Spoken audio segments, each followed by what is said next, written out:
guys, welcome. I'm Tony. Welcome to House of Music. We're trying some online lessons here. First thing I wanted to talk about today was grip.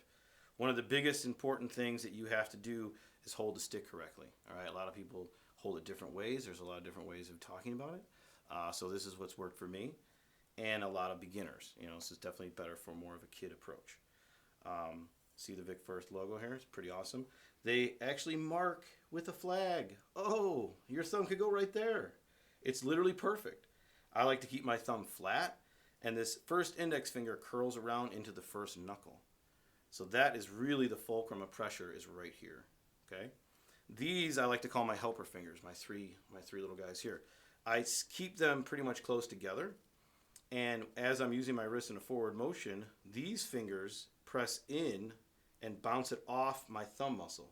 So in between my palm, from the inside of my fingers to this muscle here, it's going back and forth. And as I speed up, I can use very little wrist movement, and it just keeps going. And I can kind of propel myself with that. So when I'm playing single strokes or just one hit like this, I could work and do this forever without hurting myself. It shouldn't be any tension in your arm. It should be very relaxed. This is the only tension part of my whole body is my thumbnail. If that's pushing into this area, this is somewhat closed, and these fingers are helping out. All of a sudden, I'm getting a nice even bounce off the head.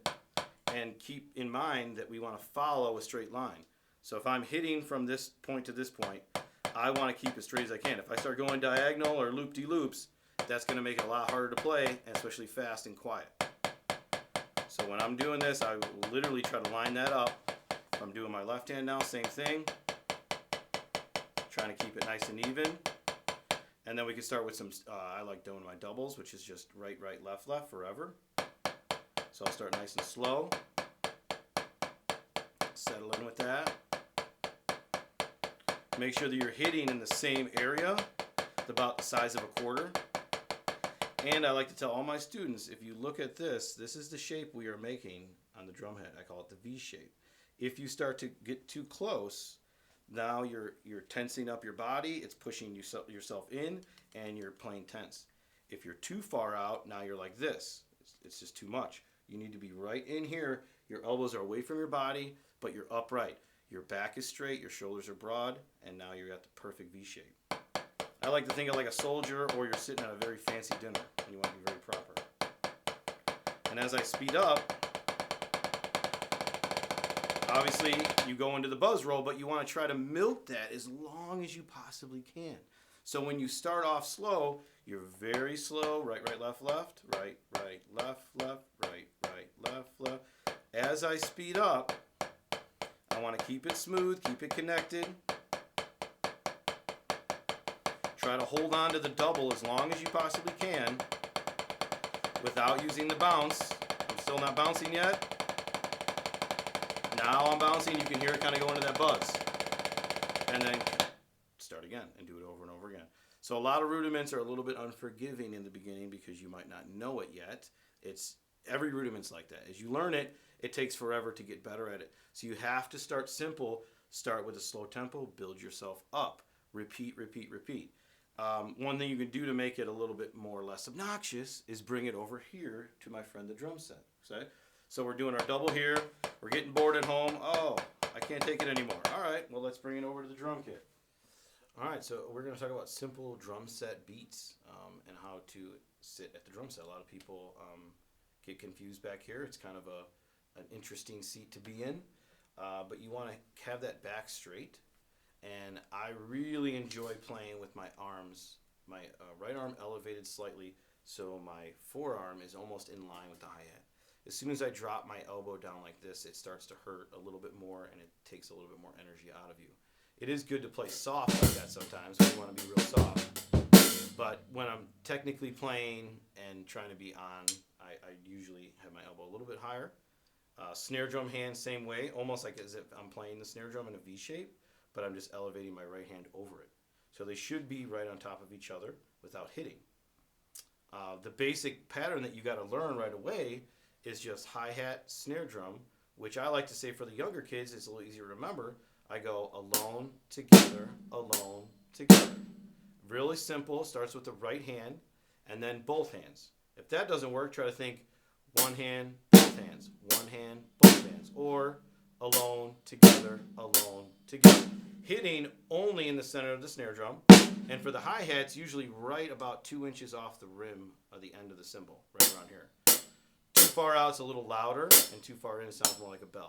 So right here is a pretty good spot. So let's go back to our alone, together, nice and easy. If you're starting to get that, you can add the numbers in there. So we can go 1, 2, 3, 4, 1, 2, 3, 4.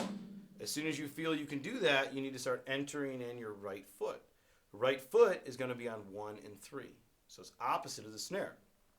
So they kind of go back and forth. Downbeat, backbeat, downbeat, backbeat. You can hear when I play a regular beat like this. So the downbeat being the kick, that's 1, 2, 3, 4. 1, 2, 3, 4. That's isolated. Kick the snare, and then hi-hat comes in there.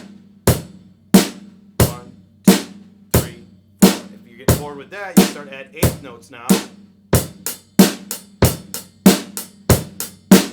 Now you kind of feel, and that's a beat you've probably heard before. Those are all very common rock patterns right there.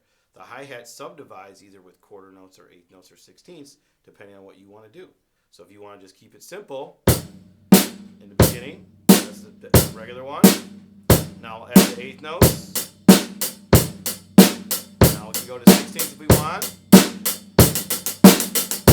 That's kind of cool. You can mix it up. And really, I'm not changing the kick and snare pattern at all. It's continuing on the 1, 2, 3, 4 the whole entire time.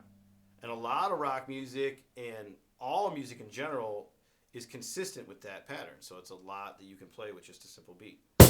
If I start embellishing a little bit, you can hear the different patterns coming out if I gradually do it.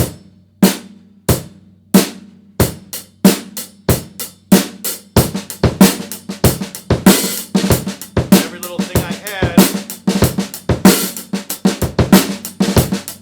but it's still all based around this.